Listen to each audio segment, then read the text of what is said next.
Hello, everybody. Oh, hello. Hello. Welcome, one and all to session 0 of the Devil's Due.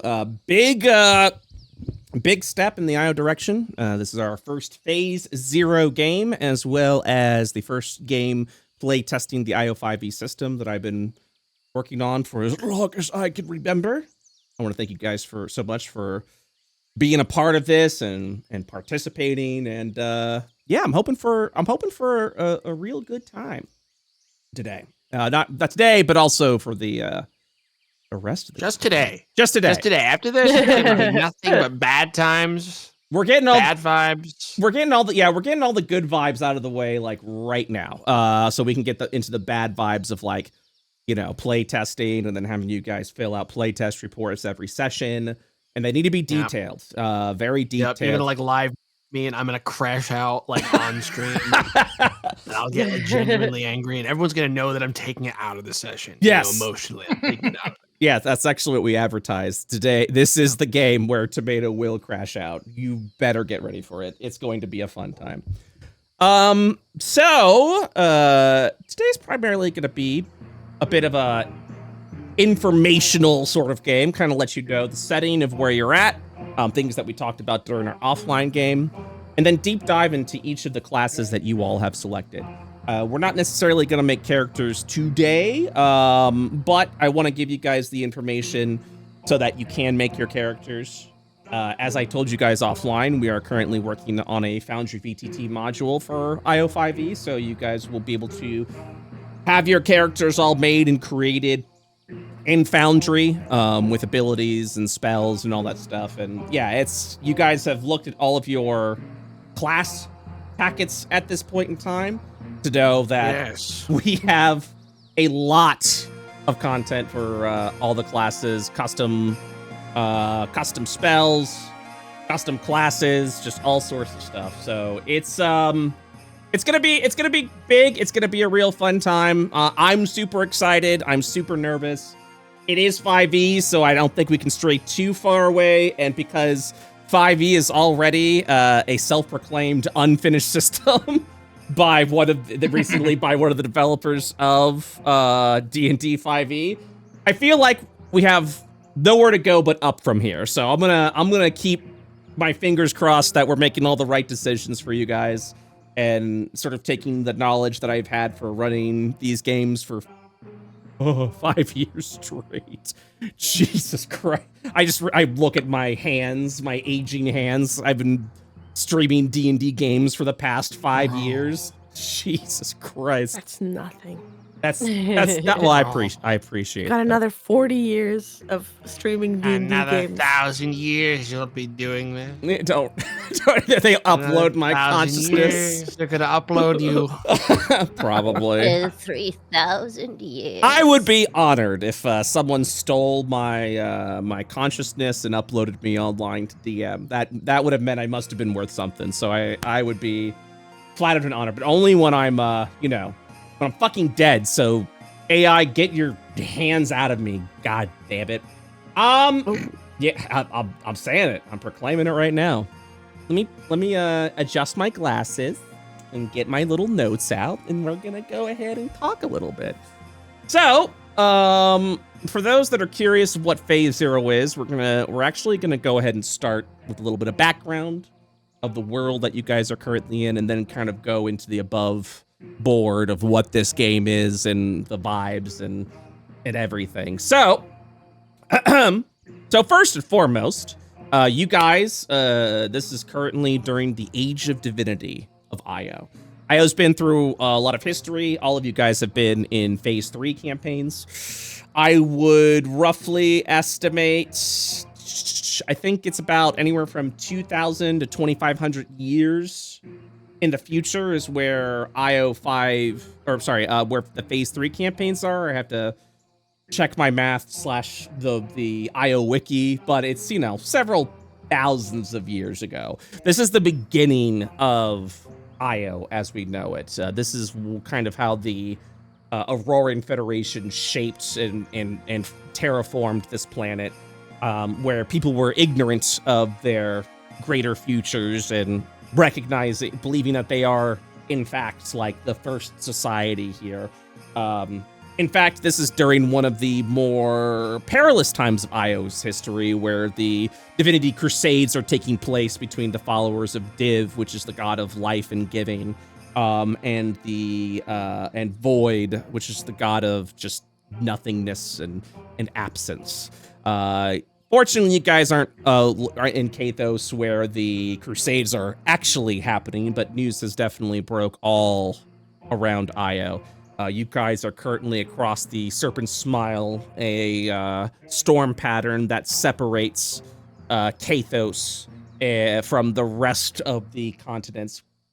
And so you guys don't really have to deal too much with like crusade fights sort of breaking out over here.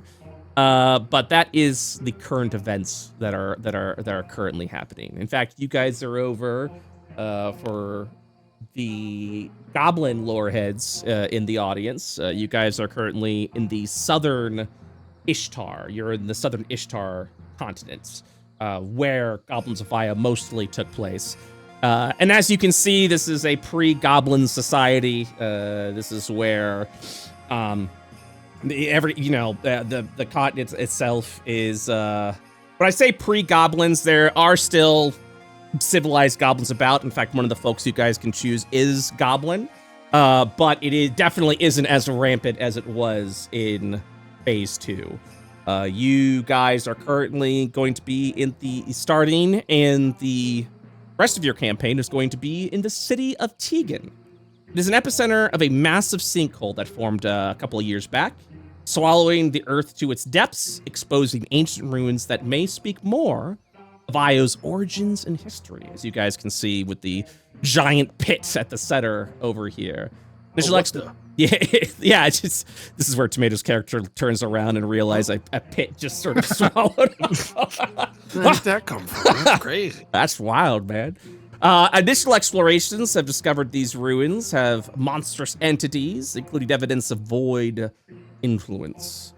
Because of this, Tegan has become a place where archaeologists, adventurers, agents of the void, and clergy folk of Div have come to learn of the ruins' secrets, allowing Tegan to thrive. So this has kind of become, this used to be like a little podunk nothing town. Now it's become this sort of hub of adventure, where people are exploring for treasures, getting their wealth ready to go, purging the void, learning more of the void, learning more of the history. Whether you're here for knowledge, power, or treasure, Tegan will have everything that you need. So, as I've told you guys offline before, this is what we call a dungeon town experience. Everything you need is going to be located in the hub, which is right here in Tegan. Before you descend down into the depths of the under Io, of the ruins of ancient civilizations, to do some big ol' dungeon delving. So if you guys are familiar with those kind of games, that is what we are going to be doing today. I love dungeons. I also love spooky dungeon sessions. Yes. Well, that is excited for this concept. This is definitely going to be spooky dungeon sessions with plenty of history, lore, architecture, all sorts of stuff. So I love turning every corner and staring at every chest and wondering if that one blows up too. And one person from the party to check every single one. We definitely started some map working where there were going to be small little chests that you guys will be able to explore and see what the contents are. So yeah, chests very much going to be a thing. Ruined cities, ruined churches, underground forests, you name it. Ooh. You're going to be exploring all of it. Yeah, it's not going to be one big ruin. It's going to be different scenes all around. So hopefully the dungeon will be able to tell its own narrative. So the big thing about this campaign is we are in the IO5e system. The IO5e system is built upon D&D and 5e itself, with a couple of changes I've made on my own. If for our audience, if you are familiar with Dungeons and Dragons, which I believe most, if not all of you are, or if you're familiar with 5e in general, you'll find yourself right at home here with a couple of fun little changes that we've made along the way. Definitely some design philosophy that has been placed in here. If we are talking design philosophy of 5e, it is bringing choices back to classes. So IO5, or not IO5e, but standard 5e is a very straightforward system. Nothing wrong with that. Where, you kind of do the same thing every turn. You kind of have a set strat that you want to go, and then you just charge forward and move ahead. IO5e kind of builds on itself, where as you explore the abilities that you can do, you'll find yourself seeing little combinations along the way between your class abilities, the spells that you can cast. You're going to be given a lot of choices for different options. It's with my hopes that this will make the game feel more engaging, as it were. As I'm sure you've seen all of your class packets. All of you in the first 4 levels gain 1 or 2 bonus actions that you're able to do. All of you have gained a specialized class reaction. So it's not just all about, opportunity attacks when a creature walks by you. You may decide to actually use some of your class reactions to move through that. This game, IO5e, also really builds on the party dynamic. So I know Naomi and Crown behind the scenes were sort of talking about certain abilities they have and how they kind of synchronize with each other in their classes, kind of giving them a little bit more of strategy. So you're going to find that, you're also going to find that a lot where you guys are going to be able to combine some shit together with all your class abilities to get them to work. So it should be fun. Hopefully we're going to still be able to keep with the same style of 5e. I definitely don't want to make it too complicated. And so the play test will also kind of see a little bit, how accommodating or how complex all of this actually will be. We will also be, surprise, surprise, working with a new crafting system. You're not going to have to worry about that for the first level or so, as things are still being hammered out a little bit, but I am very excited for what's going to be brought there. I don't have the crafting skills for you, but one of the big things we've changed with crafting, it's no longer tool checks. You actually will get access to a crafting skill. So you will choose what crafting you want to do, and everyone will get to choose a crafting skill of your choice outside of the skills that the skill choices of your class. So you don't have to take a crafting skill in this playtest. You don't have to take a crafting skill in place of one of your other skills. So nothing to worry about there. Some backgrounds, which we will go over here in a little bit, will also get you an extra crafting skill. And crafting is just going to make sense. It's not going to slow down. It's things that you'll be able to accomplish and finish during your long rest. It will also give you the freedom to craft the items that you want. Not just like, oh, here's a standard magic item, does all these things. You'll actually be able to create your own custom items.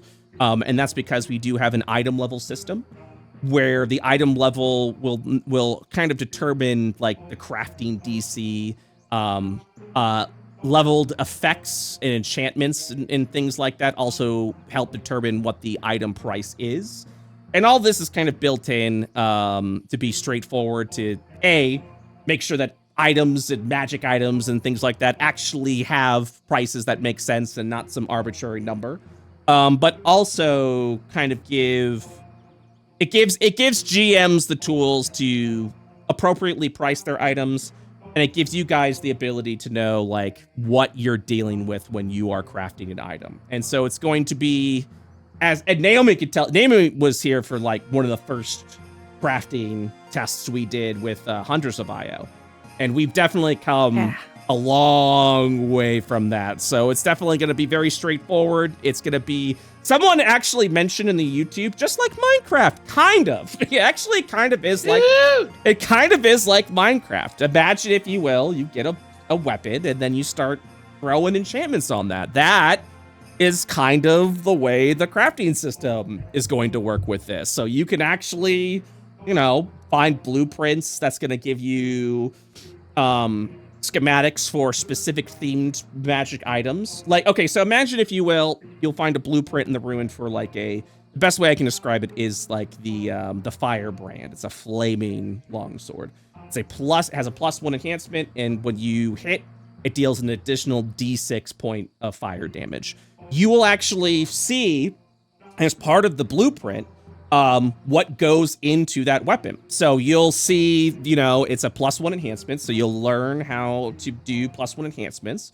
It has the flaming property, so you'll learn what the flaming property is. And now when you create your own items, you can take these properties from the blueprints that you found of these complete items and sort of make your own custom thing. And the biggest thing about this is that your biggest limitation for you is going to be your crafting ability and the money that you put into it. Big thing I want to let everyone know, we have reworked the economy a little bit. I know I discussed a little bit about a silver standard, but we are going to sort of stick to the default pricing of the items for now, the mundane items for now. So whatever they were in 5e, they still will be here. But magic items, consumables, they all have had their prices changed. For example, a healing potion, which used to be a 50 gold piece expenditure, is now 10 gold pieces. It's a lot cheaper to purchase. Consumables are also flat numbers, so you don't have to worry about, oh, come on, let me drink a healing potion, let me roll the dice, and if you roll poorly, you know, you're not gonna, you know, it doesn't do anything. Standard potions of healing, I believe, heal for 5 hit points, but you can also create higher levels of potions of healing, and they will actually make sense. It won't be like huge jumps in D&D where like a potion of healing is 50 gold pieces, but then a greater potion of healing is 200 gold pieces, but then a superior potion of healing is 2,000. Like, it'll actually, your money will make a lot of sense, and you won't be looking at item prices with like, you know, scratching your head wondering, you know, how the hell are you going to get all this money?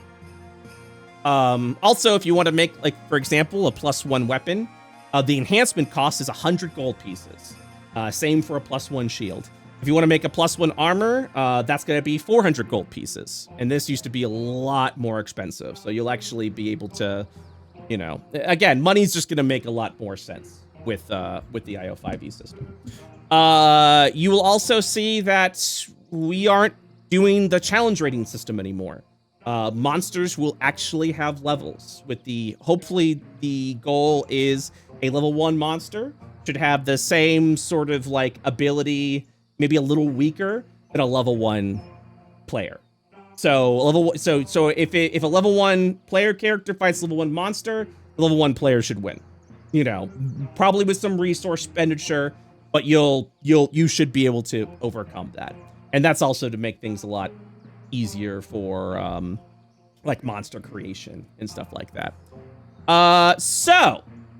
Those are the kind of the behind the scenes bigger changes. And then of course I absolutely want to let you know that we do have some cool combat mechanics that we've taken from older editions of 3E. Flanking is back, so +2 to hit if you guys are, you know, are surrounding an enemy, and you guys are like the cardinal opposites. You get a +2 bonus. Range advantage if you're a ranged character and you're 10 feet above the enemy. That also gives you a +2 bonus. We will also, you guys don't see it yet, but we will actually be kind of going back to the 4th edition rules of measurement, where now you kind of see everything's in feet, you know, 5 feet, 10 feet, 30 feet, etc., etc. We will actually have a measurement of spaces. So, for example, if something has a measurement of 30 feet, it'll actually show you a measurement of 6 spaces. And that just, to me, just makes more sense because, you know, we do work on a grid system, and it's better than being like, okay, what's 120 feet, and then kind of like 5, 10, 15. You could just do 1, 2, 3, 4, 5. So we're doing a spaces system. You're gonna see some new terminologies like burst and blast, while still seeing things like cone and things like that. So yeah, distances are gonna be a lot of these things are gonna be more streamlined. As I've told you guys, and I also have told our audience earlier, dark vision is going to be more of a rare thing. It's not something that's given out freely. In fact, all the folk options that you guys will have today, none of them have dark vision. Dark vision will be stuck with like magical effects and things like that, and we're going to be giving more values to torches.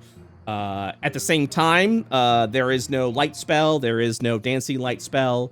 This is just all going to be light's gonna be a resource that you are going to greatly appreciate. But I will also let you know, especially when we get to like crown stuff, there will be effects that actually provide light sources for certain period of times.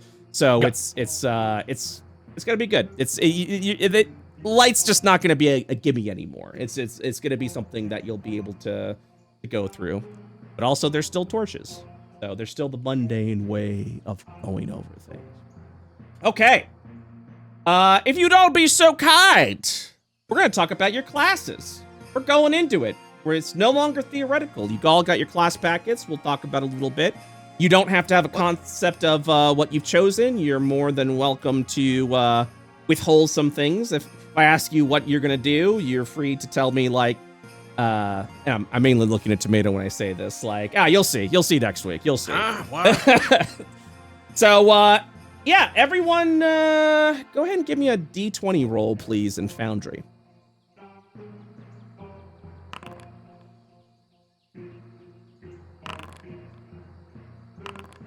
Very good. Very good. Very good. All right, we're actually going to start. I did 2d20. Oh, no.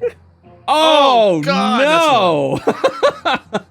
Oops. Okay. I was like, God damn, dude, that's crazy.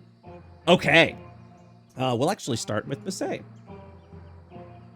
Okay. Hello, Masae. Hello. Okay. So, first and foremost, let me see if there's actually a way I can do this. You have chosen the Invoker. Is that correct? Mm-hmm. Yep. Very I'm cool. so stoked. I'm glad you're excited. Give me one quick second. I'm actually gonna go. I'm gonna try something real quick. So we're gonna be reading a bunch of stuff about your class, but also we'll show some stuff off to the chat, so you guys don't have to rely on. You guys don't have to rely on what was I about to say, like just word alone. And also for our players, you're free to watch the stream if you want to see it. If you want to read all the effects on stream as well. So, all right, give me 1 second. I'm gonna just say, boop. Okay. All right.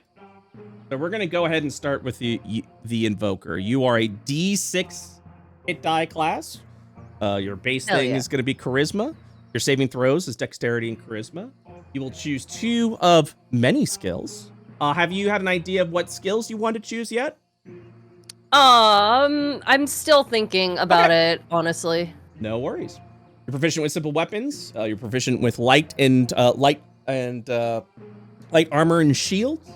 And then, of course, you're free to start with the starting equipment. Everyone has 120 gold pieces to start. Your class will actually not determine your starting wealth. So yeah, something to keep in mind. So I'm rich out the gate. Wow. yes. So we're gonna start primarily just with your level 1 abilities, but more so, what I want to go ahead and show off to people is that. Everyone will get a favored spell or favored ability or things like this. Love this mechanic. This is 3. Yeah, this is real cool. This is 3 uses of your of a spell that you have. This gives you 3 free uses. This kind of makes it so that you don't have to worry about resource drainage. But more importantly, anytime you roll initiative in a fresh combat, you recharge one of those abilities. This kind of allows you to decide when you want to take short rests or long rests when you've really kind of gone in it. And every class has something like this. So you don't have to rely on just being like, well, I'm out of resources. Guess I'm just going to be attacking or casting the same cantrip over and over. You'll kind of have a nice little burst as it is. So you'll be able to do that. And I'm happy to let you know that the favorite spell, you don't see it in your current packet, but you'll actually, your favorite spell will level up as you continue on. So you'll actually be able to choose higher level spells and abilities that you kind of get to like replenish as well. Yeah, your power is going to continue to grow and everything's going to be good with that. And some classes actually have alternative ways of regaining this as well. And we'll talk more about that when we go into Naomi's. Now, I know you read through this already, Masae, but your key ability is Invoke Spirit. The Invoker, for those that don't know, is a summoner class. It's something that I know people have been interested in and want to see, and we're going to go ahead and take a crack at it. I do, for those that are curious about how we're handling summoning, summoning is going to be done with common sense, but also created in a way so that a summoner's turn does not take twice as long as someone else's turn. It should be pretty straightforward. It should be pretty movie. In fact, one of the Invoker specializations is Necromancer, which is kind of like how like Diablo did it, where it was just like, oh, I got like 6 skeletons wandering around me all the time, yeah, doing things. And the cool thing about that is they all do little hits, but they're like all little auto hits. So you just kind of position the skeletons where you want to go. You're like, all right, and they all attack. And then you're like, all right, four skeletons around this guy, 2 skeletons around this guy. You know, this guy's going to do 8 points of damage, or take 8 points damage. This guy's going to take 4 points of damage. It's just instant hit, and that's just a different style. Oh, that's pretty cool. Yeah, it's a different style of play. And when we get into specializations, which happens at level 5, it essentially, imagine, if you will, if you've played games like Ragnarok Online or just Pokemon in general, it is an evolution of your class. And you essentially take the foundations of your base class and remix it and turn it into something new. So the goal for this is if you were to play an Invoker in one game and then play an Invoker in another game, but choose a different specialization, you will have a different play experience. So that's kind of where we want to go. So key thing about the Invoked Spirit is you get to make a small or medium-sized creature. You can make it any shape that you want as long as it fits that. It shares your initiative, and you are able to command it for free. What this means is you can be like, okay, move here, move there during your turn. It doesn't take any specialized action to do it, and the creature will do so as you command. The key thing to keep in mind is that the creature is actionless. It has no actions whatsoever, and that's because your class features is what makes it do things. So you'll actually spend an action to tell it to attack. You'll spend a bonus action to tell it to do a lesser attack. You won't command it to do these things. Along with the command ability, I'll just kind of give you the quick rundown of that. It's Mage Hand. Essentially, if this thing can carry and do things like Mage Hand, it do things. It is also weightless, which means you can't just throw it down a hallway and have it set up, activate traps. It's weightless. It's not going to set off traps for you. So that's one thing that I kind of foresaw, and yeah. It's also persistent, which means it doesn't have a set duration. It goes away when you do a long rest, when you use the feature again, or if it moves 120 feet beyond you, or if it dies. But the good news is it doesn't have any charges. So it is a 1-minute cast, which means if this thing does go down in battle, you're going to be in a bit of trouble and going to have to rely on your own abilities. Right. But with a 1 minute cast, you spawn the spirit, and yeah. Also, because of the monster level system, which you kind of get a little peek of over here, like for example, Sense's Dark Vision 6 means it can see 6 spaces in Dark Vision. You'll notice its HP varies. You notice it has all of these things. It is amorphous, which means it can squeeze through things like slimes. And then you'll actually see we have a chart down here of when, depending on what level you are, will determine the HP and AC of what the summoned creature has. So yeah, and that is your primary summon. That's your primary ability. So it's very good. We won't go over spell casting because you already know all that. If you played 5e, you definitely know what spell casting is all about. But your next level 1, your primary level 1 ability is to make this thing attack. Make it punch. As an action, you can command your Invoked Spirit to attack, and it uses your melee spell attack. So you don't have to worry about the stats of this creature, whether it can hit or not. It uses your stats. Same with saving throws. It shares your saving throws, so if it has to make a saving throw, it'll use your saving throw. If it makes an attack, it uses your melee spell attack. If it's got a ranged attacks, it uses your melee ranged attack. Or sorry, your ranged spell attack. So it's as powerful as you are. So you don't have to worry about like spreading yourself too thin. And then, so that's what you get level 1. This is kind of what your level 1 experience is. We'll go over what you can do later once we kind of get into later levels. But the big TLDR is you will gain an ability to use your bonus action to have it do a weaker attack. Your big level 2 ability is that you can channel touch spells through it. So if you have a touch spell, you can have it do it, and it still uses your same stats. One thing, this is going to be for Tomato, Masae, and I think Crowned as well. I don't know if Crowned has anything. We are also introducing a specialized bonus action spell called Strikes. If you've played Paladin and you know what smites are, that is essentially it. You take a bonus action to cast a strike spell. This usually takes place when you successfully hit with something, you expend your bonus action and do a thing. Bonus actions primarily are what we call augments. They augment existing things that you've already done. So if you've taken an action to do this, you can kind of give it a different flavor and different effects with the bonus action. So yeah. Also, if you have a spell where self is the target, you can choose to have your invoked spirit be the target instead. So it kind of gives you an ability to do some free buffs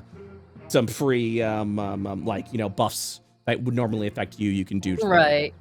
And then level 3, you'll actually get your first augment ability called Billowing Attack, where if your summon does a heavy hit, you can spend a bonus action to have him push it 10 feet. No further check required. So what I'm really excited about is that a lot of this sounds like map control, which Yes. is really exciting. You're going to see a lot of map control stuff here. And your reaction, I'm so stoked. and your reaction at level 3 is going to be Spiritual Shield, which I will show the chat and everyone. Your reaction is pretty awesome, and it's got a good defense with it. When a creature within 5 feet of the Invoked Spirit takes damage, you can expend your reaction to reduce the damage by half. The Invoked Spirit then takes the whatever damage reduced, the Invoked Spirit will take that damage fully on. If this would knock a creature down to 0 hit points, you actually can't. You actually don't use this ability. So if you spent your reaction and it was something that would have knocked you down to 0, you lose the reaction essentially, and you don't reduce the damage. So yeah, that is your reaction ability. Lots of spells to go over. We won't go over all of them, otherwise we'll be here all day. But this will be the big thing, and then I can also let you know what we've kind of changed as far as things like blessings and stuff that go. I know I'm gonna hear a lot of cries from our audience about this. the bless spell no longer exists. It is now split into blessings. In fact, there are 4 kinds of blessings: armor blessings, damage blessings, weapon blessings, and saving blessings. These named blessings do not stack, but effectively are parts of the bless spell. So, for example, a damage blessing makes it so that if you successfully deal damage, you deal bonus damage, much like Divine Favor, if you're used to that. Armor blessing makes it so that when a creature attacks you, they have to subtract 1d4 from their attack roll. Saving blessing makes it so that when you make a save, you get to add a 1d4 to your saving throw. And weapon blessing makes it so that when you attack a creature, you can roll 1d4 to your attack bonus. And you'll actually see that in the cantrips that you have there. You'll notice they have a name after that. You'll see Spirit. And the reason why is because the blessings that Masae can do, even though at its core do the same thing, has a bonus effect. The bonus effect, and those are cantrip blessings, by the way. So for example, and like I said, we're not going to review all of these spells, but just kind of giving you the big rundown, as it were. The armor blessing. Whenever a creature makes an attack roll against the target before the spell ends, the attacker subtracts 1d from the attack roll. In addition, this blessing has an additional effect. If the target would be pushed or pulled, you can choose to dispel the blessing and then not move instead. So all blessings kind of have these different things. And when we get to Crowned, we'll see the blessings that he can do and the alternative effects that they have as well. But again, the key takeaway is this is a cantrip, which means you don't have to worry about spending spell slots to support your friends anymore. If you want, I did notice that. I'm really excited. So if you want to, it's still a concentration. Obviously, the general play here is you're going to want to go ahead and put like a weapon blessing or a damage blessing on your summons so that they're doing multiple things. You still have to focus on your concentration. That's the resource that you're spending. You could also do that with your friends and all that. So yeah, there are cantrip blessings. There are also spell slot blessings. And again, we'll see that once we get to Crown section. Yeah, the big the big spell that you have, your what I would call your flagship spell. And this is primarily for our Pokemon fans in the audience. Is Summon Monster. For our 3E, 5 heads, and probably Pathfinder, I'm assuming, Summon Monster is something that was missing in 5E. We're bringing it back in a new, special way. Instead of getting a list of monsters that you can summon any monster that you've encountered and studied. So if you find a skeleton, like a skeleton warrior, you could spend the action to study it. And then after you spend a long rest researching it, you can add it to your repertoire of summon monsters. By default, in the beginning of the game, your summoned creature is just going to be a large toad. It's just a big frog. It's just a big old frog. I'm fine with that. It's a big old like frog. a large toad. So you have to successfully study the creature. You have to do your research by spending a long rest. There is a level requirement. You cannot summon creatures that are higher level than you, and summon monsters level limit is at level 2. You can cast this spell at higher level to raise that level cap. Now, it does not carry everything over from that creature. It will carry over the creature's HP, their AC, their ability scores, their saving throws, whatever movements they have, whatever skills they have, and whatever traits they have. Their attacks will actually be converted into specialized summoned attacks, which you can use as a bonus action. So if a creature has a melee strike, it shows you right there what you can do with the melee strike. You do a melee spell attack, it deals 7 force damage. Range strike is a ranged spell attack with reach 60 feet. And if you hit, 5 damage. And then breath weapon, if the creature has any sort of cone or anything like that, or AoE or anything like that, It's a 3 damage 15-foot cone, or a coned 3, as it were. That damage also goes up the higher level spots that you use. And much like how you control your creature, your invoked spirit, you can do the same with the summon monster. It's a free action, takes no action economy. You go, hey, invoke spirit, go here. Hey, summon monster, go here. Nice. I'm almost afraid to say this, but I'm going to allow it. Someone goes, do people count? Yes. Oh no! Interesting. That was I was not expecting that. Are you I was sure? not expecting that. So now keep in mind, you aren't actually pulling a person over to the location and they're like, Jesus Christ, what the fuck? You are materializing a creature in the shape of that individual. So That's still messed up. It's messed up. It's actually downright twisted, Brett. it is. Yeah, that's Here's your pretty dad, messed up. idiot. So, with that said, obviously we are still playtesting that, and if you see something really fucked up, I may end up being like, okay, maybe not humanoids, maybe specific types of creatures. It and is stuff like our job to Yes. get these kinds of things changed over the course of this series. That's the job. I've been of given playtest. too much power, I can't dude. wait. Too much power. Now, keep in mind, they don't have languages, so that means they're just not gonna talk. They're just like big clay dolls. That's what they But are. can they write with their hands? Can they do things that you instruct them to do, Brett? These things are so important. All they can do is melee strike, range strike, and breath weapon. They have no actions, bonus actions, or reactions. They share your initiative. They just stand there. So if all it is just it's just a glamour. It's what do you want your monster to look like? But you do get their traits.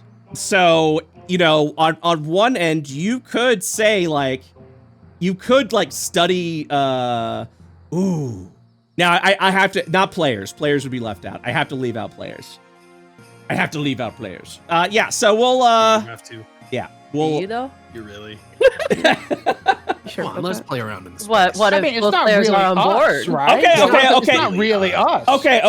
You know what?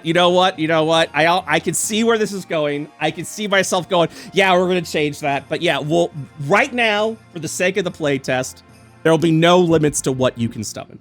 As long as it is... I need volunteers. Looks at party. As long as it is a creature you can study in initiative, in combat, and you take a long rest, you can add them to your repertoire. I will also add that I will also let you know that if tomfoolery ends up happening, I'm gonna be like, okay, nah, we're not gonna do that. We're not gonna do that at all. So, but yeah, How do you Time to define toe the tomfoolery? line, baby. Yeah, tomfoolery is an interesting fucking, like, you know, what does that really mean? yeah. You know, This will probably be the only game where you can summon players to summon monsters. But because it's the play test, let's fuck around. Let's see what the hell happens. Let's go for So it. you're telling me to take advantage of this. I see. Okay. Yeah, noted. I mean, yeah. It's gonna be your only take chance. advantage of it once. It will be. Yeah, you better you better So- do it good, because if I'm gonna see it and be like, hey, I don't think we're gonna do that, guys. I don't think that's gonna work. Actually, I will let you know that probably what I'll end up doing is that you all would have a monstrous stat block based off your folk. So your only traits would literally be like what your folk give you. So that specifically so that you can do that in game, because I think that would be a funny little thing. You know, I think that would be a funny little thing if you can summon some Yep. players. A funny little guy. Yeah, a little silly little moment. Another spell that most of you got, I think all of you actually got this, that I wanted to show off, is Steady Mind. So, let me tell you what. Yeah, this is a reaction spell. So, you're maintaining concentration on something, and then you get hit for a lot of damage, make your Constitution saving throw, and you are about to drop concentration. If you have Steady Mind prepared, you can spend your reaction and the spell slot of the, specifically of the effect that you're trying to maintain, and instead of fail it, you just automatically succeed it.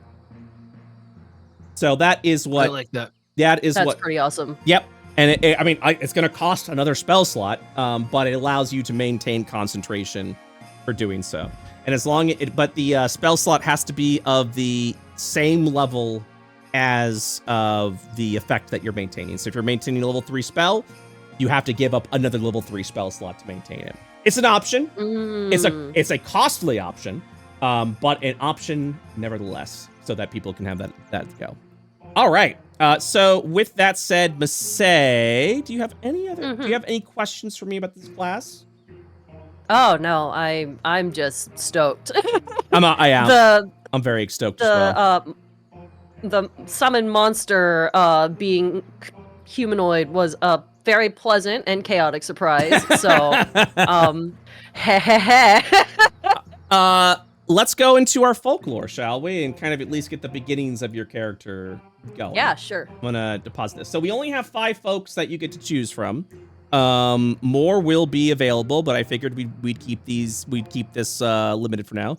Actually, do we have? No, we have 5. We have 5. Your folk options are human, elf, dwarf, goblin, and lightfoot. Lightfoot is what we call halflings in the IO5e system.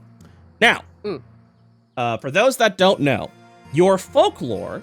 So we kind of do it a little differently. So you've got species, you've got ancestries, you've got all these things depending on what kind of game you're playing. In IO5e, we call it folklore, and that's because we do it a little differently. So D&D and 5e, and I'm not gonna drag them through the coals on this. For well or woe, decided to get rid of. What do you call it? They decided to get rid of half races or half species. So you can't be a half elf, you can't be a half dwarf, and they believed, they mentioned that there was some sort of problematic nature with that. I have the mindset I disagree because no one is full anything. I've got Irish, Italian, a little bit of German in me. Everyone's got different backgrounds, so to say that I feel like is a cop-out. So, moving on from that, the solution that I had was folklore. What you can do is pick one major trait and one minor trait. They can be of the same folk. They can be from 2 different folk. This allows you to be, if you choose a human trait and an elf trait, you can identify as a half-elf. But this also opens up the possibility of if you want to choose an elf trait and a dwarf trait, now you're a half-elf, half-dwarf. It doesn't have to be completely human. And another big thing for this is you can still, if you decide that this is what you want to do, you don't have to be half-elf, half-dwarf. You can choose an elf trait and a dwarf trait and still be fully elf, if that's what you want your folklore to be. So you do definitely have some options there, as it were. So yeah. With that said, Masae, Yeah. what are you going to be? I'm gonna be primary goblin. Okay. And minor lightfoot. Okay. Are you gonna be half goblin, half lightfoot? Are you gonna be lightfoot, or are you gonna be goblin? Goblin. I'm still half and half on whether the character itself is gonna be half gob, half lightfoot. Someone did say that that does make you a gobbit. Like I'm pretty sure that just solidified it for me. a gobbit, as it were. I'm gonna be a gobbit. or a gobfoot, or a gobfoot. No, I like gobbit. Or a lightland. Oh no. What traits are you choosing? I'm going, the goblin has the goblin agility. Correct. Which is your movement does not provoke opportunity attacks. Yes. I figured that would be really convenient for a summoner who needs to get out of dodge. So one big thing we changed with, instead of taking a bonus action to not provoke opportunity attacks, we just got rid of the action economy for it. So the goblin's major trait is your movement does not provoke opportunity attacks. Just period. Yeah. So there you go. So you're gonna have goblin agility as your major trait. What's your minor trait gonna be? My minor trait, I'm probably gonna take nimbleness. Nimbleness. You can move. Yeah. You can move through the space of any creature that is a size larger than you, but you can't stop in the same space. So you're just a slippery little guy, is what you are. I'm just gonna be a slippery little dude. Okay, that sounds good. Okay. Next up is our backgrounds. Have you had a chance to look at the backgrounds? I did. I think I do know what I'm taking, especially now that I know what my spells are. So, before you say that, one thing I want to let the chat know. The backgrounds in IO5e gives you 2 skills. It gives you 2 little traits identified to that background, because this is essentially who you were before you started adventuring. It also gives you a hit dice, which means at level 1, you're going to start with 2 hit dice. They may be the same, they may be the different, but essentially you're going to have somewhat around double the hit points level 1 that you do in standard 5e games. But the type of hit dice you get will be based off of your background. For example, my personal favorite background is nobility. And the reason why is because it is such a spoiled little rich brat background. You get a d6 hit dice. You get insight and persuasion as your skills. You're a socialite, which means you get a +2 bonus to persuasion checks when speaking with other noble folk. And instead of getting a fun little fun little trait, you just get inheritance. You start with 100 additional gold pieces. That's your background. You just start with extra money. Okay. Nice. With that said, that's hilarious. Which background have you chosen? I am going to go battle mage. All right. I'll read that out for you. Mm-hmm. The battle mage. Hold on. Actually, I'll read that out and show chat. In my little janky way, I'm showing shit off. All right. The battle mage background starts you out with a D8 hit dice. And that hit dice is max, by the way, so you start with 8 extra hit points. So depending on what you choose for your stats, the Invoker is going to give you a D6. The battle mage is going to give you a D8. So you're actually going to start with at minimum 14 hit points. So that's going to be good. Your skills are Arcana and Crafting Scribe. The Scribe crafting skill allows you to create scrolls from spells that you have not spent. So you'll be able to do that as a check during your long rest. It still costs money to do so. But yeah, you'll be able to essentially craft scrolls. The key thing with scrolls, though, is it has to be a spell that you know or is part of your library of spells. So that allows you to essentially transform spell slots that you didn't expend into scrolls if you've got the money for it. And its consumables are pretty cheap. So like a level 1 spell costs 10 gold pieces to write. So if you're crafting, it's going to cost you 5 gold pieces. So it'll be very cheap. Study Arcanist, you gain a +2 bonus to Arcana checks. I didn't mean religion checks when learning or identifying spells. So that means you can make if someone casts a spell, they want to know what it does. You can use an Arcana check to. You can do an Arcana check to do that, or when you're like trying to learn new stuff. Focus Mind, when you would fail a Constitution saving throw to maintain concentration, you can choose to succeed that saving throw instead. Once you use this feature, you can't use it again until you complete a long rest. So you're keeping that mind fortified. Yeah. I saw all those concentration spells in that list, and I was like, yeah, this one. Okay, you've got 2 stat arrays that you can start with, which is the 15, 14, 13, 12, 10, and 8. Or you could be a Radiant or Void Touched. Radiant and Void Touch means you do get the characteristics of either. Radiant will give you a bit more of an angelic look. Void Touch will kind of give you some more like devil or demonic features, like maybe some scales, or maybe hiding a little bit of horns, or maybe like elongated claws and things like that. But it also gives you a different stat array, which will be 16, 13, 13, 11, 11, and 8. All in all, they're both pretty much the same. At the end of the day, it's just one's leans a little bit more into going all in on one thing. Right. So, do you have an idea of if you're going to be balanced or if you're going to be a radiant/void touched? This I'm not completely sure on Okay. yet, so I'll rain check that. Raid check that. And then when you make your character, you get +1 to any ability score, and then you get 1 free ability score increase, which grants you +2 to an ability score or +1 to 2 ability scores. The reason why I frame it that way is because in you can't do it yet because we don't have the feats ready for it.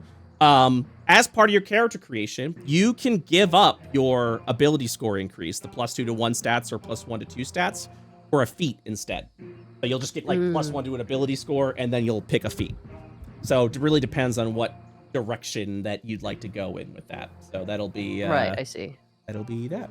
So with that,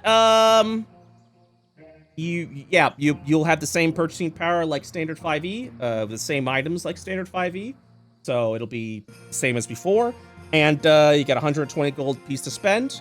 If you are having trouble deciding what items you want to buy, we did include a example starting equipment in choice A of your packet. Yeah, I see that. Nice. Any other questions? Nope, I think I'm good. I'm stoked. Okay. The rest of this should be pretty not as time consuming for everyone else. So the rest of this should be a lot faster. Next up is going down the list. Round. Oh, By the light. I say that because you are a disciple of radiance. yes, sir. And so the disciple class actually picks, as you pick your class, what pantheon you are going to be a part of. Since there's only 2 pantheons in phase 0, which is the radiance in the void, or div and void, you chose div. So your class abilities and spells, and so it's much like what cleric kind of does in 5e, but it goes way in on it.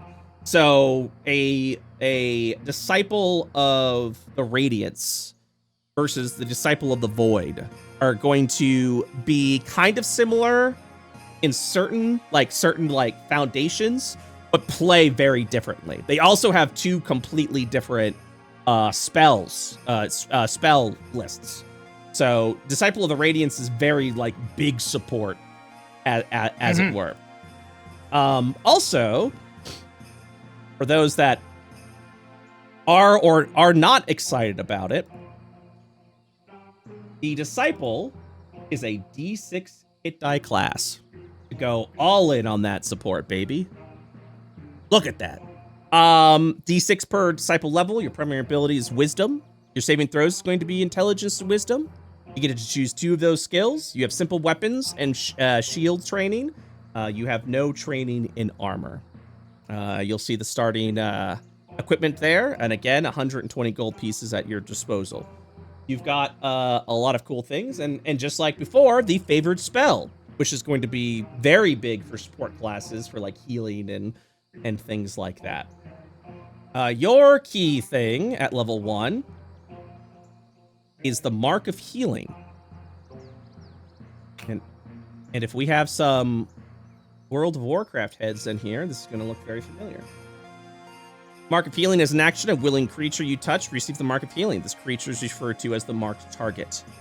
As a reaction, anytime you cast a spell that expends the spell slot and regains a creature's HP, and if that creature is within 60 feet of the marked target, you can expend your reaction to have the marked target also regain HP equal to half amount that you healed for. So if you healed someone for 8, and your marked target is within the range, you can spend your reaction to have them heal for 4. So it's it's a loud mark the tank, keep on moving. So that's what that is. We don't need to go. Can I Yes. target myself? Or the Mark of Healing? Yes, you can. Very good. If you decide that you are the one worthy of Dib's blessing, then yeah, sure. Absolutely. Gotta keep your healers up. The next thing is, your big thing is Empowered Blessing at level 2. So, as mentioned before, blessings are split into 4 different types of blessing. they all have concentration effects. So you kind of have to choose which person you want to bless. You have the ability to create your own blessing by combining 2 blessings together into 1 mega blessing. So you can choose an armor blessing and a weapon blessing and make it 1 blessing. What this allows you to do is it takes up 1 spell slot, so you don't have to cast 2 spell slots to do this, and takes up the same concentration. So this is kind of a little bit of a little peek into spell crafting essentially, and allows you to make your own customized blessings. Have you had a chance to look at all the spells and things like that? Yes, I have. Okay. I have my spell list already prepared. Oh my god. The big thing with this for you, for our audience to know, is your blessings are spell slots. So you can cast them on multiple people, but they also do a plethora of things. So as mentioned before, damage blessings, whenever a target deals damage with a melee range, they deal additional... Oh, I made a typo there. It's not force damage. Your blessings do radiant damage because it's of the light. Also, depending on where you get your blessing, you'll get a different damage type. So for the Disciple, their damage blessing is radiant damage. For the Invoker, their blessing type is force damage. So you kind of get the options there. Not only that, by having this blessing, you are granting the target a new action/bonus action to create a light source off of how you have blessed them. More importantly, if you decide to go all in with certain blessings, you actually get a combined additional effect. So by combining a weapon blessing with a damage blessing, the light source becomes brighter, and the damage is now a D6 instead of a D4. Same with armor and the armor blessing and the save blessing. There's all sorts of things. The armor blessing for you also adds a little fun little necrotic shield. When the target takes necrotic damage, the target can take a reaction to roll a 1d6 and then reduce that damage by that amount. You're also bestowing reactions through your blessings. So I like this more than just personally like this more than just the default bless. You know, as goated bless is in 5e. I agree. But this kind of gives your blessings more of a personal touch. So depending on where you're getting that blessing, you're also getting additional buffs and effects that you're able to do. Since you've already chosen your spells, would you like to share them with us? Most certainly. Okay. The cantrips that I have chosen, as I get 4 as a disciple, is Blade of Light. I knew you were going to choose Blade of Light. Eye of Light, and Protection of Light. Those are my 4 cantrips. I somehow knew you were going to pick Protection of Light and Blade of Light. I figured you were going to pick that as well. I had a moment today where I was building the character initially, and then I stopped and I went, this is just Dell. And then I scrapped that and I started making the prelude to the level 5 choice. So one of the level 5 specializations is you become a paladin and your hit die actually changes. So to our audience, specializations are a big fucking deal because you actually, your hit die may change depending on what path you take, along with your proficiencies. So, you know, if he chooses the Crusader path, he will get like all the armor proficiencies, all the weapon proficiencies, and his hit dice becomes a D10. But yes, Blade of Light is a fun little cantrip. Make a melee spell attack. You deal 1d10 plus your spellcasting modifier and radiant damage. As you upgrade, you can make more attacks, much like extra attack, up to at level 17, where you make 4 attacks with the Blade of Light. So yeah, and then the I figured you were gonna pick a Protection of Light as well, because the Protection of Light is a self blessing, as it were. It grants you the effects of both. This here. armor blessings and saving blessings, so it gives you the big protections there. And necrotic dispel, where if you dispel this blessing, you can reduce incoming necrotic damage coming in at 1d6. All you do is just and you can do that before you check to see if you have to maintain concentration. So you can just drop it, do that, cast again, if that's what you'd like to do. The rest of the spells you gave, I think, were just damage spells, right? You said Burst of Light, and what you said, did you say... See, Burst of Light and Eye of Light. Eye of Light. Okay, cool. Awesome. Okay. Yeah, you got the Empowered Blessing. Later on at level 2, you're going to get your reaction, which is a fun little thing called Mote of Radiance. Shave. Whenever you cast a spell that expends a spell slot, you can expend a bonus action to make a Mote of Radiance. This mote kind of counts as a little bit of a nice little tiny little light source. You can have as many motes as you do proficiency bonuses. And that's because you can spend them on specialized actions, specifically for you at level 3, reactions. At level 3, you get Healing Surge. While in initiative, whenever a creature takes damage within 60 feet, you can expend your reaction and a Mote of Radiance to have the triggered willing target regain 1d8 hit points. So if a creature within range takes damage, you can then expend one of your motes, take a reaction, and then quickly heal them. Also, for the mote, you specifically have to spend a spell slot, so no cantrip abuse there. And also, you can't use uses from your favorite spell. So it specifically has to be spell slots. So no, we're patching up those infinite combos the best that we can. Well, my favorite spell is Healing Orb.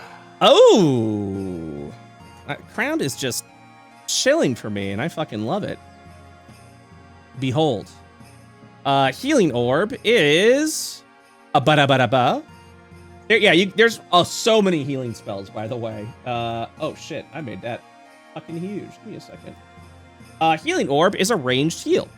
A healing creature in range regains HP equals to 1d6 plus your spellcaster modifier.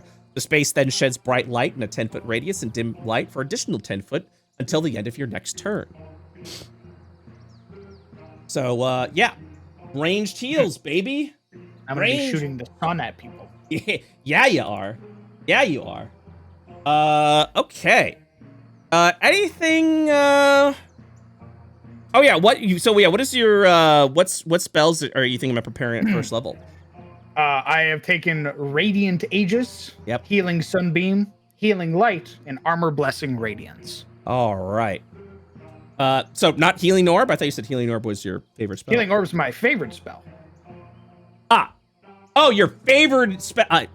Yes, sir. I understand what you meant, though. I confused myself. I punked myself. Healing Light is a touch heal. Healing Sunbeam is an AoE burst heal, which means everyone within 10 feet heals 1d4 plus spellcasting modifier. And then the area becomes a light. And then all of these healing spells creates temporary light sources. Yes, the big thing I would show off for people is the Radiant Aegis, A very dope spell. which essentially allows you to conjure your own set of armor. And depending on what you choose, the armor will take on a different shape from light, medium, and heavy. In addition, your armor can become a light source. And when you take necrotic damage, roll a 1d6 and reduce the necrotic damage by that amount. In addition, you can cast this spell at higher levels, increasing the AC and the necrotic damage reduction. This is a self-cast, and yes, it's Disciple Mage Armor, with a little bit of a twist, as it were. Okay. It's even cooler than Mage Armor. It's is it cooler than Mage Armor because of because it's of the light? Yeah. Okay. Also, it's a fuck you to undead. Yeah, it is absolutely an anti-necrotic thing. So yeah, big praise the sun energy. Absolutely. All right. We have went over your disciple. Now I must ask you, have you chosen your folk? I am torn between pure human and a half elf. Okay. You don't have to pick right now then, and we'll see what you end up choosing next week. Does that sound good with you? Sounds great. I think you have chosen your background though, correct? I've changed my background since last we spoke. Okay. So again, when I was making my character earlier today, I stopped and I went, this is just Delwyn. So I've changed him. Okay. I thought, I didn't know that there was going to be another one. Egg on my face. I've also picked Battle Mage. Oh, okay. Do you want to change it? No, Egg, high five. Well, I was originally going to be Clergy Folk. Yeah. I was going to make him a candle, like a candle bearer, basically, for the church who found the light. But I'm kind of fucking with the idea that he's already killing. He's wheeling and dealing in the name of the light already. So I'm going to stick with Battle Mage. Okay, sounds good. Yeah, I said that more as like in case you wanted to change it to be because you did want to like copy someone else's shit. Yeah, battle mage buddy. So yeah, you're gonna have so I think you're gonna have the same hit points, 14 minimum hit points, and you know the rest. So very good. What? You have 120 gold pieces to start off with. I think. Are you going to be radiant? Tell me again the stat differences. 15, 14, 13, 12, 10, 8 is balanced, and 16, 13, 13, 11, 11, 8 for radiant / void touch. So sorry, it was 16, 16. Sorry, I apologize. Let me, I will copy it and paste it into our chat. Thank you very much. You're welcome. I know it's better to see 16, 13, 13, 11, 11, 8. And then the standard is 15, 14, 13, 12, 10, 8. So up to you. 15, 14. If you want to go full aggressive, then Radiant Void Touch is the way to go. It's just balanced as more of a kind of like, you know, you can kind of be good at certain things. Radiant kind of pushes you immediately into that, like, I want my 18 now. That's what Radiant is. But everything else suffers because of it. I'm seeing that. Yes. It is about the purity of Radiance and Void. I think I will take Standard Array. All right. You will be balanced, wishing to become more attuned with the light. You get to do +1 to an ability score, and then +2 to a different ability score, or +1 to 2 other ability scores. Okay. Can't do a +3 is what I'm saying. Okay, I can do that. I can +2 +1, or +1 to 3. I can do that. That sounds good. All right. You've got your equipment pack, where if you want to just buy that, you can. Otherwise, you can buy standard, as in any 5e system. Everything is the same price. The only thing to keep in mind when you're buying your shit, though, potions, the starting potions are 10 gold pieces. So you may actually decide to fucking go for it and buy a potion or two. That is now on the table. I'll be picking starting equipment A. Oh, okay. You can also buy your own build if you want. I know, but I have 47 gold left afterwards that I'm going to be using to buy all the other things that I need, because I am a disciple. I don't need armor. I will be conjuring my own armor. I don't need a weapon. I'll be conjuring my own weapon. So you're spending your own slots to do so. Very good. Very good. Okay. Awesome.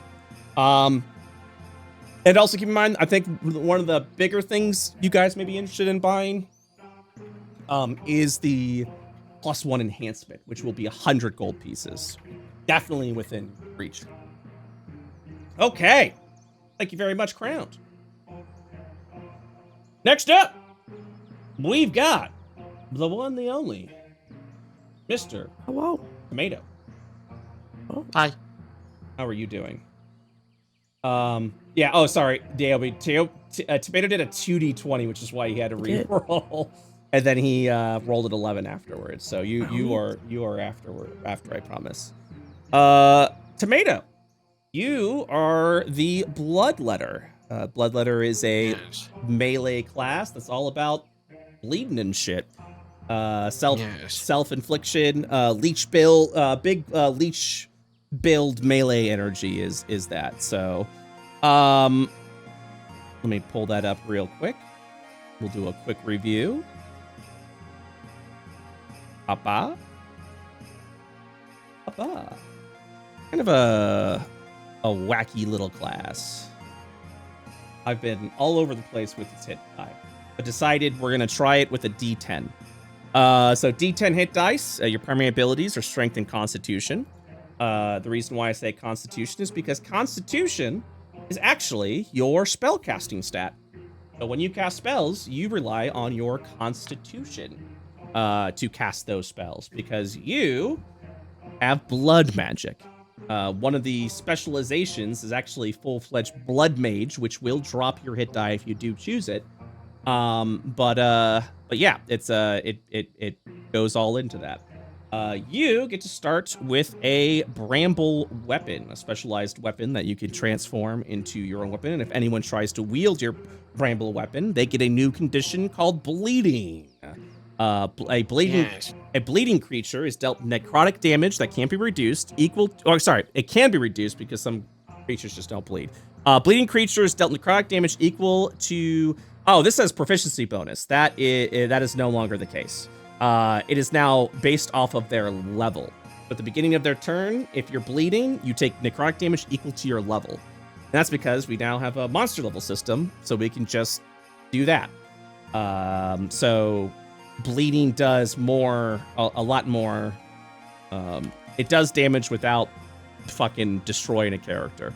Magical healing, any sort of magical healing, a use of the healer kit, or a simple medicine check will remove the bleeding.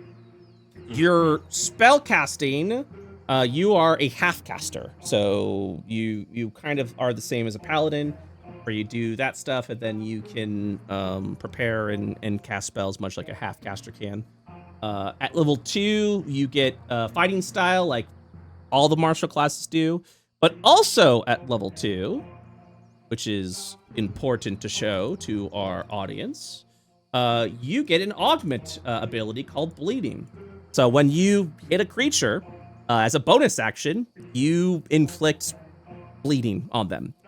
And that's no checks, no saving throw, nothing. You just go, I stab you and I make you bleed.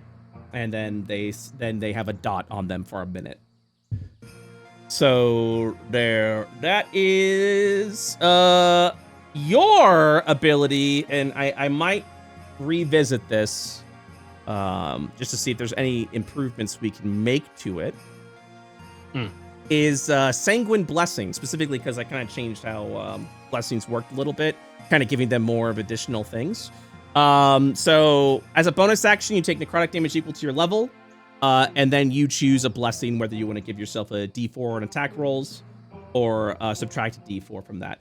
What's going to change here is there's going to be an additional thing that each blessing does. So you're going to get more out of this. So that'll be buffed at level 3. I don't know what yet, but I'm going to think on that. I think when I was working on the Disciple and the Invoker, I realized that blessings could be more than just a bonus dice roll and could be a little more, again, unique, a little more of your signature. So I want to make the Sanguine Blessing more of a signature for you that feels right. And then at level 3, your reaction that you get is Thorn Veil. As a reaction, when a melee attack would miss you and you are wielding the bramble weapon, you can cover yourself in a veil of thorns. At the beginning of your next turn, you get gain +1 to AC, and any melee attacks rolls that would miss you, including this one, deal piercing damage equal to your proficiency bonus. AKA, you get thorns that we've seen in so many games before. Yeah, I do too. It's been very fun implementing like other like game mechanic stuff that we've become very familiar with into that. So, I'm glad I started with the Bloodletter as one of the first classes I worked on because there weren't a lot of custom spells I had to do. And then I got to like, you know, everyone else, and I was like, oh my god, so much to do creating new spells. Yeah. But yeah, you did still do have a bunch of custom spells. Have you picked any spell? Have you decided to pick what your favorite spell is? I have picked my favorite spell, which is going to be Damage Blessing Bloodfire. Ooh, very good. Did you see the changes we made since the last time I sent it to you? I have whatever is the most recent 2.0 version. So if there was a one that I didn't see. I have whatever was the most recent one, I believe, that you've sent me. Okay, I sent you one today. Oh, you gave a thumbs up. So that was the one I sent you. I don't know if you've seen it or not.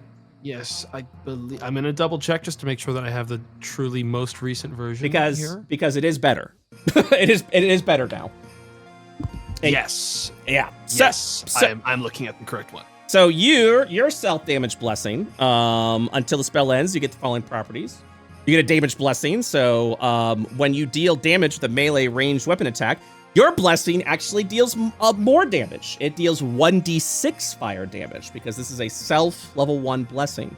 You also get Masochistic Strike. When you hit, you can choose to deal 1d6 necrotic damage to yourself, which cannot be reduced, and the target takes damage equal to the damage inflicted upon yourself. Yes. I also want to let you guys know, actually, let me read this. Blood Empowerment. If the target is bleeding, or if you are bloodied, the additional damage becomes 1d8 fire damage. This is all about taking advantage of that bleed and bleeding, getting everyone to bleed, so absolutely.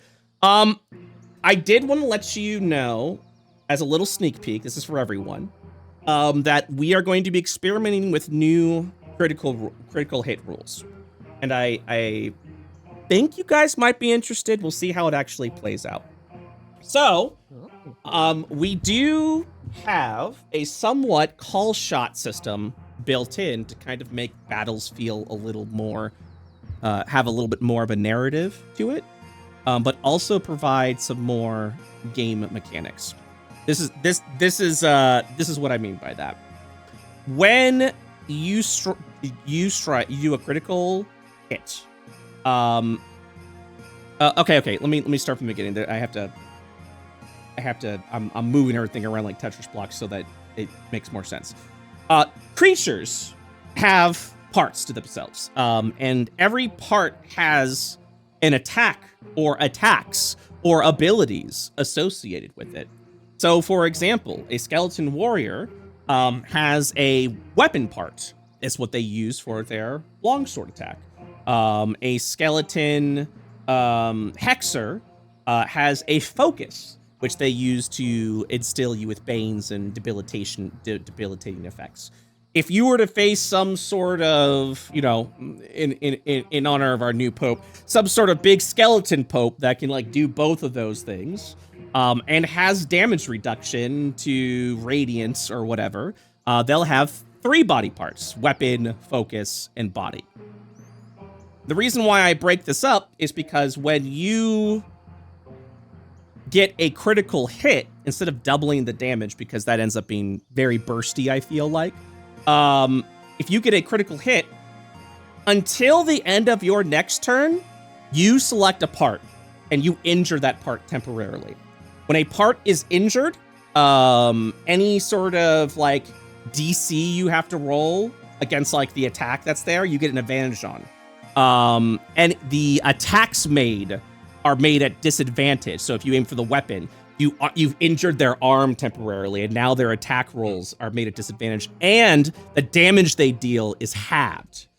If you aim for their body, where like resistances and immunities are, those are temporarily suspended until the end of your next turn. So essentially, critical hits allow you to sort of cripple an enemy for a period of time to kind of get the upper hand now. Now, this is something we're going to try and experiment with and see if this feels good for a critical hit system. But I feel like there's more we can be doing with critical hit besides damaging all, or doubling all dice, because I feel like that can cause, like, it either becomes too bursty, right, where it like completely just shatters an encounter, or it doesn't have the same effect as a critical hit should because you rolled shit. And I'm trying to find alternative ways to do that. The reason why I bring that up is because when you bloody a creature, you get to do the same thing. Choose a part, and that part is permanently damaged for the rest of the fight. So getting a creature bloodied now kind of turns it around, and you'll actually get to be like, hey, that fucking spell they're casting out of their focus has been really fucking devastating. We need to like damage that right now. Like we need to like, you know, weaken that. When a creature gets bloody, you have the ability to like weaken the abilities they do now, and then it gets to be a little narratively of how we do that. So you'll see exactly how that all works out there, but just want to kind of give you like give you all the higher level version of that. Okay. What were other spells? What were the other spells that you chose? Do you know? I am going to be preparing Leech Strike and Thorn Strike on my character. Those are, as mentioned before, strikes are bonus action augments. Leech Strike is my personal favorite. The language has changed up a little bit from this, but essentially the TLDR of it is if you successfully hit a creature with a piercing or slashing weapon, you deal an additional 1d6 necrotic damage to them. If the creature is already bleeding, that damage becomes 2d6 necrotic damage. No matter what condition it is, though, you're going to heal HP equal to half the total damage dealt by that spell. So if you roll a 2d6 and you get a 10, you're going to regain 5 hit points by doing that. And of course, if you use it at a higher slot, it deals more damage, which means you also heal more. Thorn Strike is a crowd control strike. So good selection on that. Some of these things just fucking... where you'll deal an additional d6 points of damage, but then the target will also have their movement speed lowered by 10, and they can't perform opportunity attacks until the end of your next turn. Yes. So that'll be that'll be very good there. So good choices, good selections all around, man. Very good. Thank you. I did read. Thank you for reading. Have you decided on a folk yet? I am going to be going with dwarf, major, okay, and a minor in. Hang on, let me pull this up again, so I'm 100% positive. I believe a minor in the goblin. Okay, so you're a dwarf goblin. Very cool. Dwarf goblin. I specifically want the minor ability for. Hang on, I'm grabbing it here. No, you're good. It minimized a goblin thing. Hang on. The exploit attack. Goblin exploiter attack. Yeah, when you deal damage to a creature in a size character larger than you can choose to add 1d4 to the damage roll. You can do this number of times equal to your proficiency bonus. We're getting all expended uses when you finish a long rest. You go on big damage, and I love it. I love it. Yes. The dwarf major trait is Dwarven Toughness. Your HP maximum increases by 1, and it increases by 1 whenever you gain a level. You have resistance to poison damage. So you're a very sturdy fella. I have to be, since everyone else is like the squishiest D6s I've ever seen in my whole life. Have you picked a background? I am going to be a town guard. Very cool. So your hit dice is going to be a D10, as it were. I will show this. Yes. Let me show this off real quick. Okay. Your hit die is going to be a D10. You get Athletics Perception trained. Pursuit, after taking the dash action, your movement speed increases by 10 feet. The dash action does not influence this. And favored weapon, choose a weapon, any weapon, and you gain proficiency in that weapon. Which I don't think is going to help with the Bloodletter. Yeah, but mainly after the hit dice and the pursuit. In the pursuit, absolutely. So at minimum, you're going to start with 21 hit points at level 1. That's pretty awesome.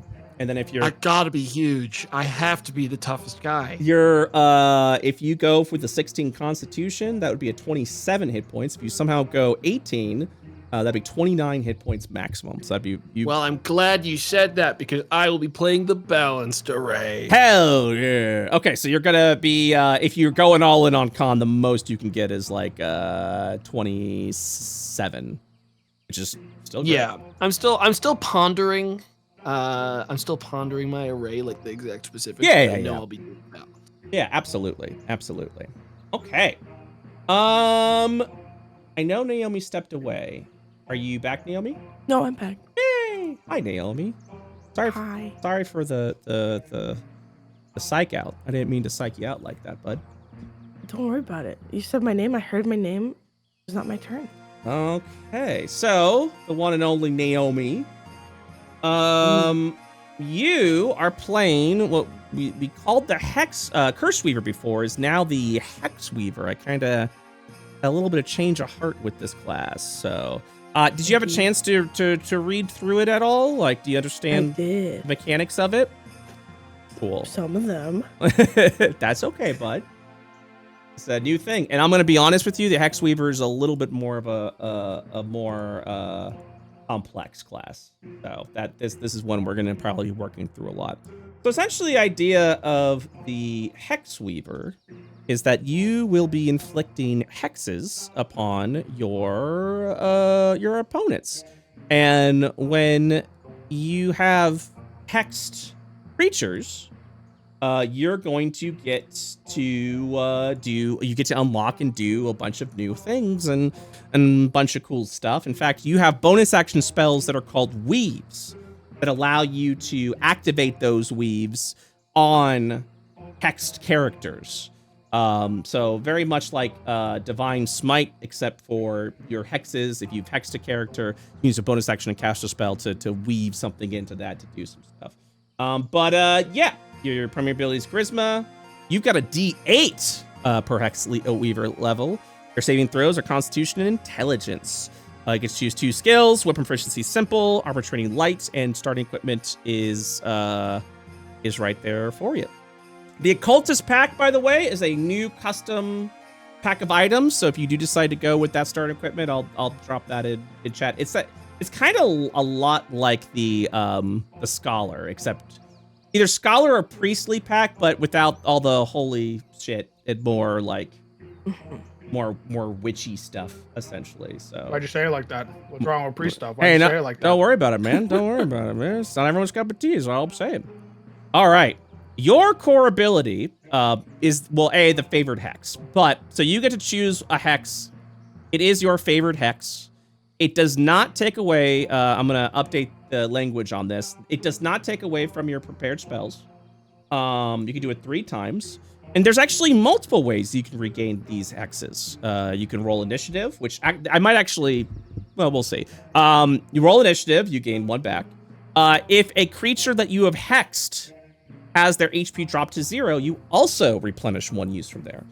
Essentially, this is built so that you should always have, unless something horribly has gone wrong, you should always have a hex available.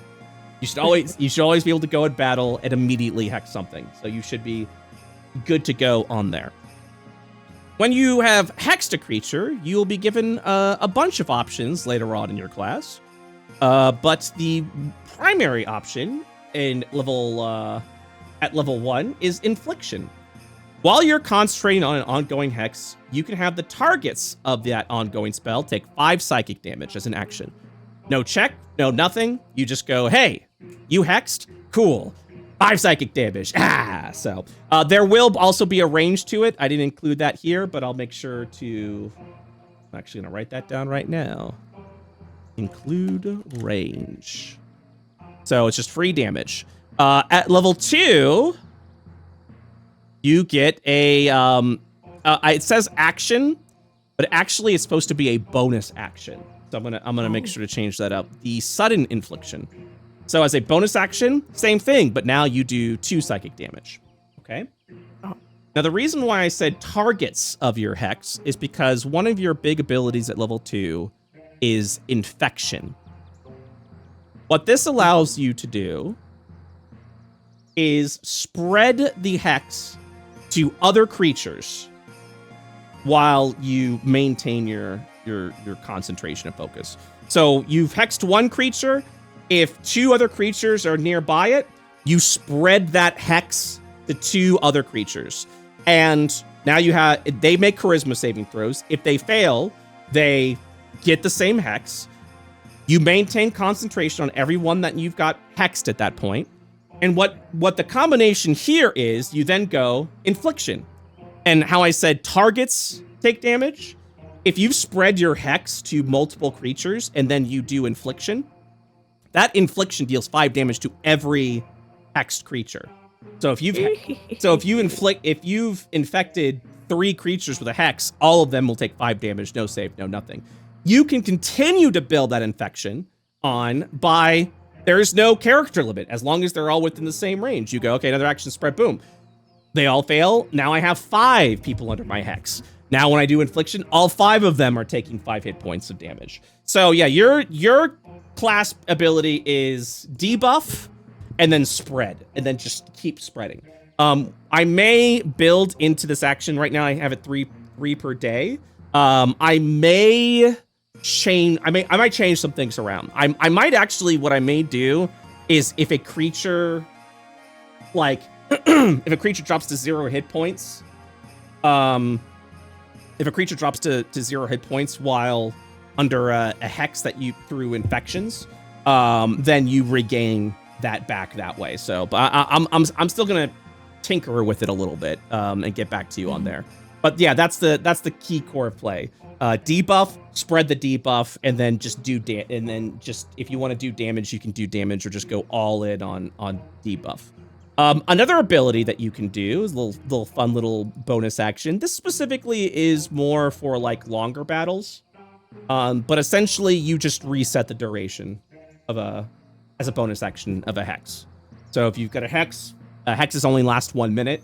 If it looks like that's gonna end soon, you can then take a bonus action to just be like, no, it doesn't, and keep in mind these are all the hexes. So if you've got 5 different creatures hexed and they're all about to tick down, you just go bonus action, prolonged suffering, and the duration just resets at that point back to as if you just cast it.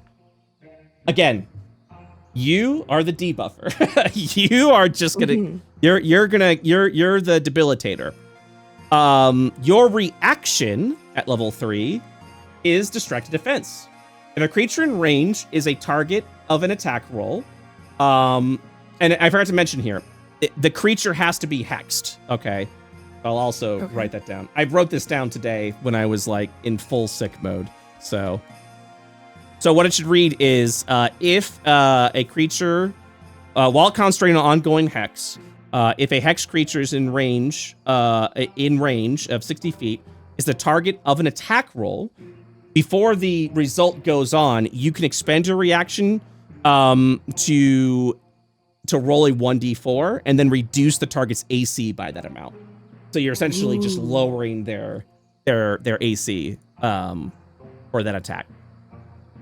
And more than likely, I'm going to think about this, more than likely that AC reduction will last until the beginning of your next turn.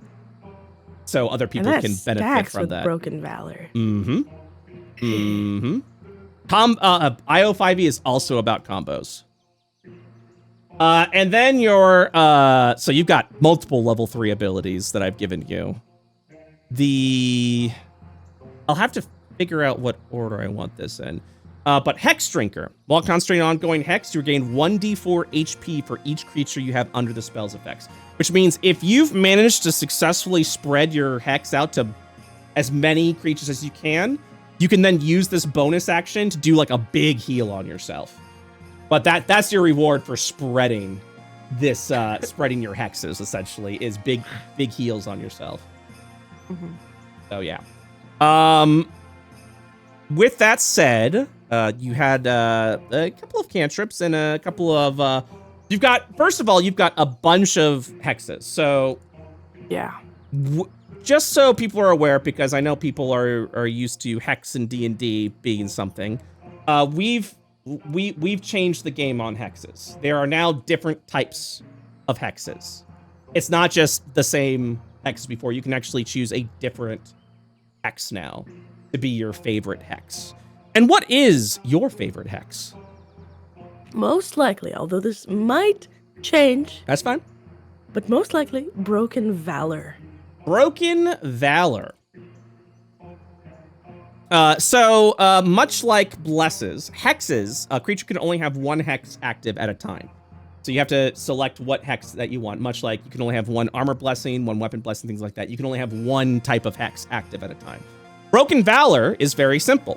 The target's AC drops by 2, and then the target's saving throw is reduced. Saving throws are also reduced by 2. You're essentially lowering the creature's defenses. So it's very good, very good. Have you looked at any of the other spells that you might be interested in learning? Indeed, I have. The other one is Broken Vigor, which is another hex, and I'm kind of torn up between that and Valor as my favorite. As your hex. favorite. And you guys can probably figure it out from here, but Broken Vigor, the target's attack rolls are lowered by 2, and the target's DCs are reduced by 2. So this lowers the creature's offensive ability, but you can only have, again, one hex active at a time. What else are you looking at? For cantrips, I'm definitely going with Briar Patch. Okay. That just allows you to make a small little briar patch doing 1d4. What did you look at any other your prepared spells? Like, have you looked at any of the weaves yet? Yes, I'm going to go with Entangling Weave, Scourged Touch, and then for the last one, I'm trying to decide between Hexing Bolt, Pain Weave, or Toil. Now remember, Scourged Touch is a cantrip. Oh, you're right. That was just a typo that we had there. So yeah, it is a cantrip.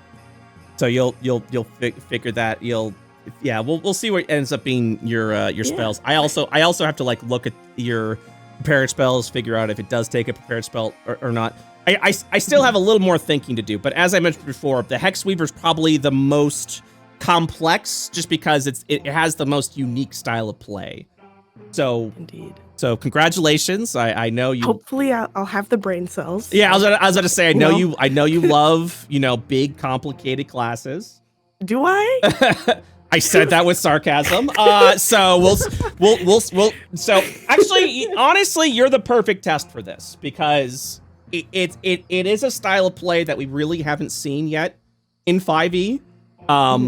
And if we can perform it in a way that makes sense to you, not belittling your intelligence, but I mean, like, that makes sense, but also is fun to you, right? Right.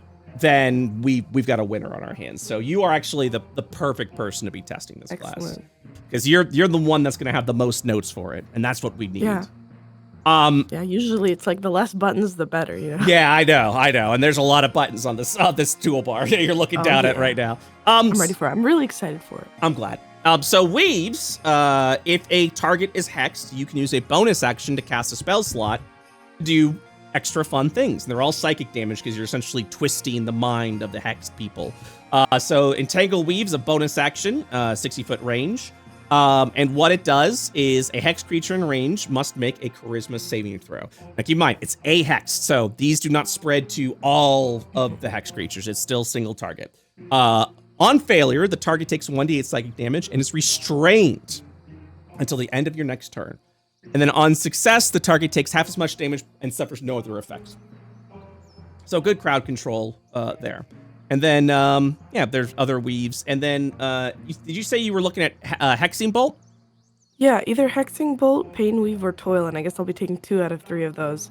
Okay. The Hexing Bolt is an interesting one, because it says the target becomes hexed, but it has nothing to do with concentration. Oh, sorry. I did write the target becomes hexed. Excuse me. That's not what that meant. I'm so sorry about that. Yeah. So I will... what I meant to say was the target makes a wisdom saving throw, is what I meant to say. On failure, the target takes 2d8 psychic damage. If the target is already hexed, they take 3d8 psychic damage. So it's just a damage, and then it deals more damage if the target is hexed. That's all that is. Pretty similar to Pain Weave, except bonus action versus action, and one has to be hexed. Exactly. And Pain Weave is the target has to be hexed. A Hexing Bolt you can use without that.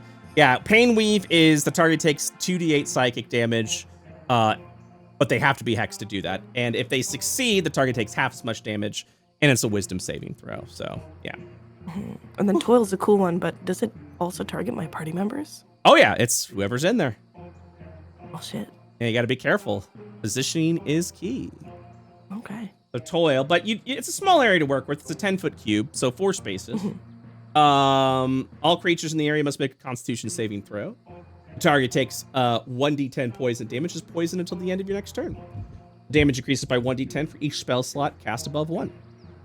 So yeah, kind of like Toil in trouble, witches stuff there with that spell. So, but yeah, apologies for all the goof ups. Like I said, yeah, this was like I'm still fighting the head cold, and this is where I was like, I'm just trying to, I'm getting through it, and I was like, yeah, I'm gonna make some mistakes, and I'm just gonna own up to them. We're in this together. Hell yeah, Fred, hell yeah.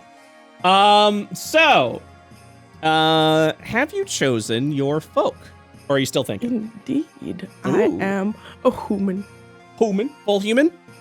Yep. Okay, what's your major trait as human? You gain proficiency in 3 skills of your choice. And Yes, then, which minor trait will you be picking? Diplomacy. Diplomacy, you gain proficiency in deception, intimidation, or perception. Which skill will you be getting proficiency in? Perception. So you've got 6 skills that you're going to be fucking around with. Oh yeah. That's great. Good for you. Have you looked at the backgrounds? Have you picked a background? I have indeed. Clergy folk. Oh, that's right. You chose. I remember that. You get to choose one of Crown's cantrips. Yes. I haven't thought about that yet. Yeah, that's okay. You don't have to know it now. Well, from what we were talking, you said you were going to do clergy of disciple of radiance. You can choose. Yes. You get to choose the pantheon that you want. So if you do decide to go void, you can go void cantrip. My pantheon is div. Okay. So yeah, which is interesting because my character is void touch. Yeah, you are void touch. There's going to be a lot of lore with that. But as a clergy folk, you get a hit die of D6. Your crafting scribe and skills of religion. Pick a pantheon. You get +2 bonus religion checks related to that pantheon. And then blessing divine, you learn a cantrip from the disciples pantheon spell list that you picked from above. So very good. And you've already jumped ahead to the stat array, which is you're gonna do void touched. Yes. Very good. So I think everyone's balanced except oh no, but we don't know what Tomato's gonna be. So yeah, you'll be void touched +1 ability, +1 to 1 ability score, +2 to another ability score, or a bunch of +1s, 3 +1s if that's the end you want to go for. Very cool. Do you have any questions for me, Naomi? I'm sure I will in the future, but not at the moment. Okay. Well, guys, that is a session 0. Some things that I will reveal that we talked about. Well, from my end, I'm not revealing anyone else's shit, but from our session 0, I did tell you guys, and I'm gonna get laughed at for this. I did tell you guys that I wanted to try the old school way of exchanging treasure. For gold value equals experience points. So if you give up a 100 gold piece treasure, you get 100 experience points. We will not be doing that. We will be doing milestone. There's a lot we're doing with classes. Damn it. God damn it. And the reason why is because the players wanted to rob everyone in town to get to level 20. One little silly thing we did really mean, and it goes up. This man can't take a joke. Well, you can't take a joke anymore. I know what the big deal is here, man. God damn. Maybe one day we'll do treasure for XP. I fucking hate it here. Listen, when we inevitably do the Payday 2 TTRPG game, then it will definitely be treasure for. I just wanted to heist, man. XP. I just wanted to get one last ball. Like, what's the big deal? So yeah, we will be doing milestones. There's nothing to worry about there. I don't know how long we're staying each level until I'm adequately pleased with the experience. We'll probably be within that level. And then once you do a big thing, you guys will level up. This campaign, as of right now, will go up to level 4, or up to level 4. We'll see what time willing is for us, but yeah. that's that is the end. Does anyone have any sort of like questions or anything like that for me? Yeah, man. What's up? You hate us. What? Yeah, man, what's up with that? That's I don't- weird. I don't hate. Did I do something wrong? I even fully prepared my character. And you were like, you're punishing me now. Guys, so, I don't- like, what's up? I don't hate all of you. Oh. I say. I'm kidding. That's fucked up. That's really fucked up. I'm We're kidding. talking about It's a that joke. this Friday. Bad joke, bad- We're talking about that this Friday. Bad joke. Bad joke. Bad joke. Bad joke. About abort joke. About. Any other questions? Okay. I'm gonna consider that a successful session 0. I totally should have made a fan art channel for people who wanted to make fan art for session 0. I totally didn't. There will be a fan art channel in the Discord channel for Devil's Due. I just haven't made it yet. Sorry. But that's yeah, I'm super fucking excited. Very excited to be running this game, and thank you so much for playing in it. And the data that you guys can provide are going to be fucking invaluable. So, thanks again, everyone. I'm going to go say goodbye to chat, and then we're good for next Monday at 8 p.m. EST for session 1. All right. Please feel free to hit me up if you guys have any questions. I'll let you know when all the character stuff is good to go. Also, please message me your character descriptions, as we will have the one and only Burdrehnar making your profile / reaction images. So, Can I kit bash images together as references? you like kit bash? Yeah, you can kit bash. Yeah, can I like kit bash? Can I be like, this is the outfit, this is the head? Oh my God, Naomi was already on it. Holy shit. Yeah, I see it. Yeah, I see you. That's perfect. That's perfect, Naomi. I love that. Yeah, you could absolutely kit bash a character together. Excellent, thank you. I kind of have an idea what everyone's characters already look like. The one that will always be the wild card will be Tomato. I want to see what little freak Bird's gonna come up with. It's gonna be a good. Oh no. It's gonna be a real good time. Good time. All right, guys. Thanks again. I'll see you all next week. Okay. Okay. Thank you. All right. Bye, bye, guys. Bye-bye. Bye bye.